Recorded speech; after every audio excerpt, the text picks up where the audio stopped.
You've written the book on what do successful leaders do before breakfast. What are some of the key things that they do? Mornings are really a great time for getting things done. And this is a good time to do anything that is important to you that life has a way of crowding out. So exercise, reading, creative work, long-term strategic thinking, sometimes, investing in your relationships. These are all things that can be done in the morning when most people tend to have more focus and discipline in the morning.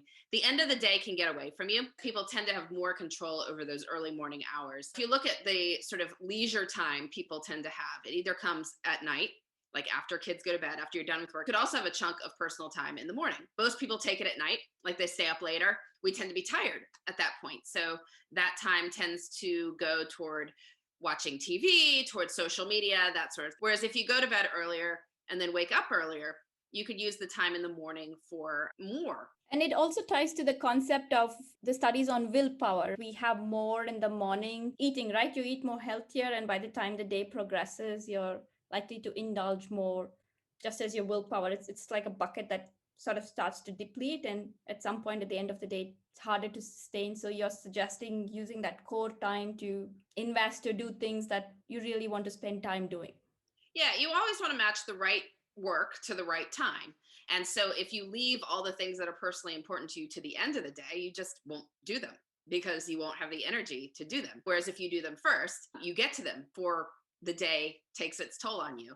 And that can allow you to make progress toward your goals. In your own personal life, you write and blog about some of the balancing acts you do. I think I saw a picture of your kids' clothes laid out the other day. I think it was on the floor, which I thought was pretty neat. You must have been getting ready for something. So is there anything else you wanted to cover? It's just always thinking about how you can sort of get ready for things. Like if you have identified something as important to you, you want to put mental energy into it. And so what you saw with the photo of the kids' clothes, I don't choose kids' outfits normally, but we were taking family photos.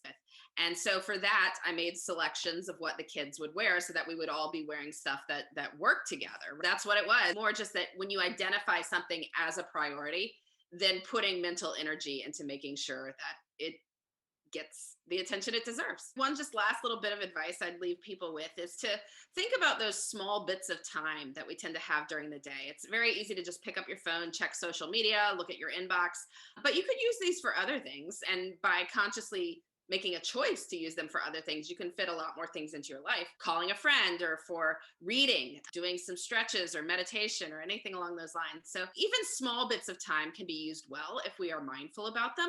And I think it's worth using small bits of time well.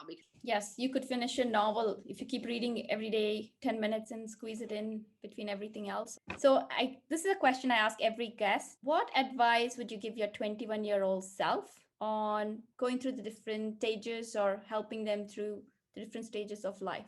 I think my 21-year-old self was already interested in writing, attempting to make her career doing that. So it's all going to be fine. Don't worry about it so much if you keep trying to make progress on your goals. In fact, you will achieve many of them. I'd like to think she'd be happy with my life now, and she was happy with her life then. So I think that's what I'd just say. Stick with what you're doing, do what makes you happy, and you'll build a life over time that you enjoy. That's very positive. One last question: how would you describe yourself in one single word? Curious. So today we've had an interview with Laura Vanderkam, who's a time management and productivity expert.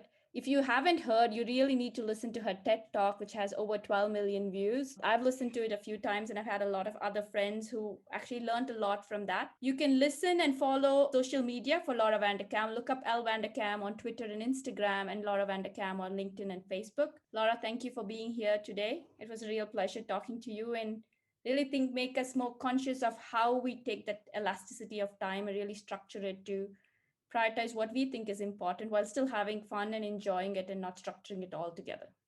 Thanks so much for having me.